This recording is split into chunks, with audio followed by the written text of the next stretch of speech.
Chapter 9 of Science of Being Well. Recording by Jill Preston.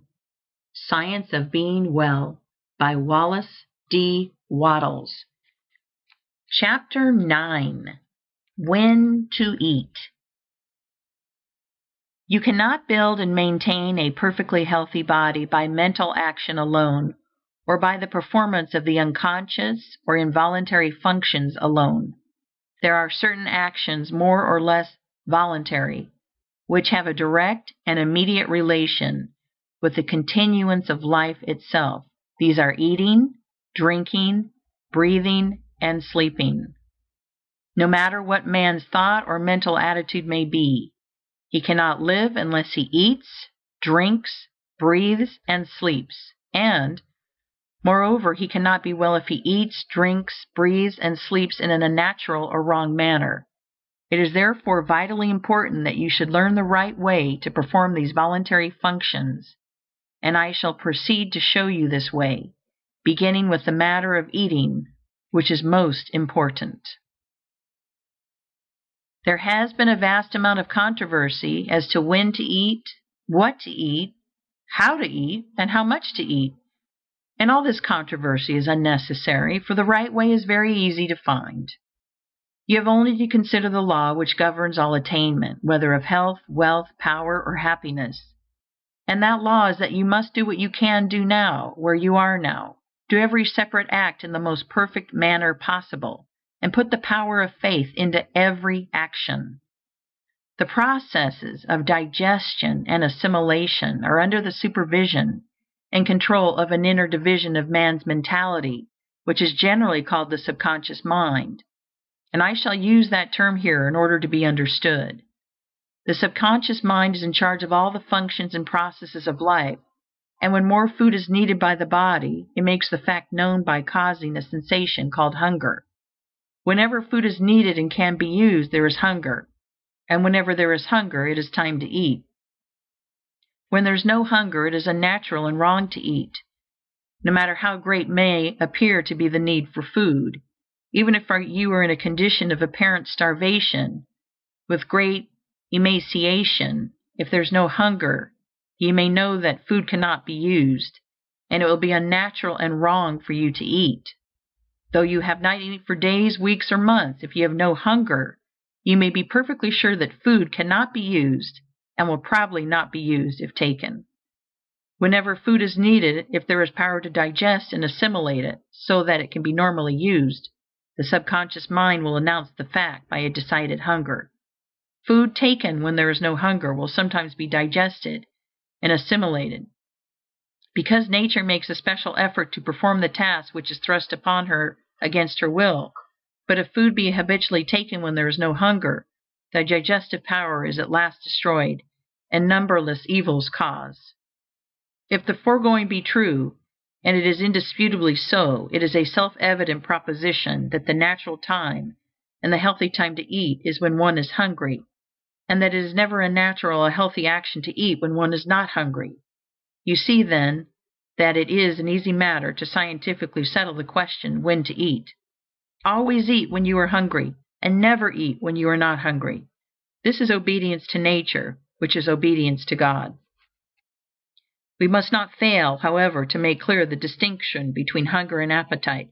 Hunger is the call of the subconscious mind for more material to be used in repairing and renewing the body, and in keeping up the internal heat, and hunger is never felt unless there is need for more material, and unless there is power to digest it when taken into the stomach.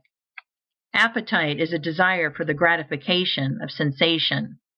The drunkard has an appetite for liquor, but he cannot have a hunger for it. A normally fed person cannot have a hunger for candy or sweets. The desire for these things is an appetite. You cannot hunger for tea, coffee, spiced foods, or for the various taste-tempting devices of the skilled cook.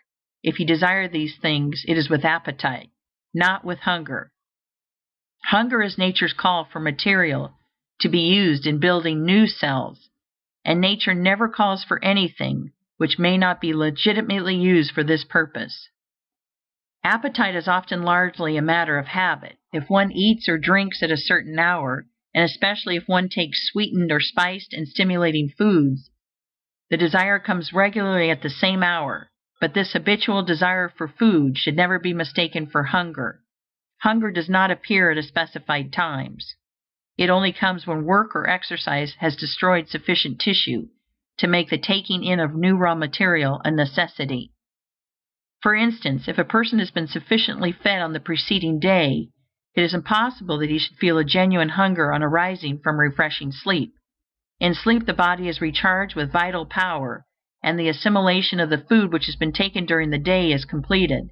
The system has no need for food immediately after sleep, unless the person went to his rest in a state of starvation. With a system of feeding, which is even a reasonable approach to a natural one, no one can have a real hunger for an early morning breakfast. There is no such thing possible as a normal or genuine hunger immediately after arising from sound sleep. The early morning breakfast is always taken to gratify appetite, never to satisfy hunger. No matter who you are or what your condition is, no matter how hard you work or how much you are exposed, unless you go to your bed starved, you cannot arise from your bed hungry. Hunger is not caused by sleep, but by work, and it does not matter who you are or what your condition, or how hard or easy your work. The so-called no breakfast plan is the right plan for you. It is the right plan for everybody, because it is based on the universal law that hunger never comes until it is earned. I am aware that a protest against this will come from the large number of people who enjoy their breakfast, whose breakfast is their best meal, who believe that their work is so hard that they cannot get through the forenoon on an empty stomach, and so on. But all their arguments fall down before the facts.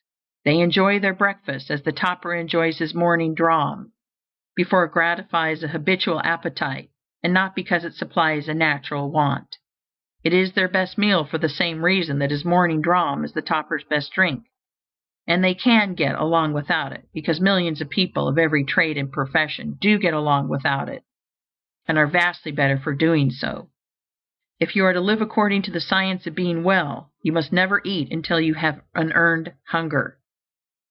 But if I do not eat on arising in the morning, when shall I take my first meal? In 99 cases out of 100, 12 o'clock noon is early enough, and is generally the most convenient time. If you are doing heavy work, you will get by noon a hunger sufficient to justify a good-sized meal.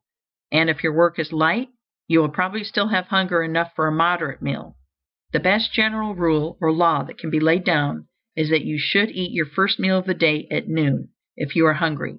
And if you are not hungry, wait until you become so. And when shall I eat my second meal? Not at all, unless you are hungry for it, and that with a genuine earned hunger. If you do get hungry for a second meal, eat at the most convenient time, but do not eat until you have a really earned hunger. The reader who wishes to fully inform himself as to the reasons for this way of arranging the meal times will find the best books thereon cited in the preface to this work.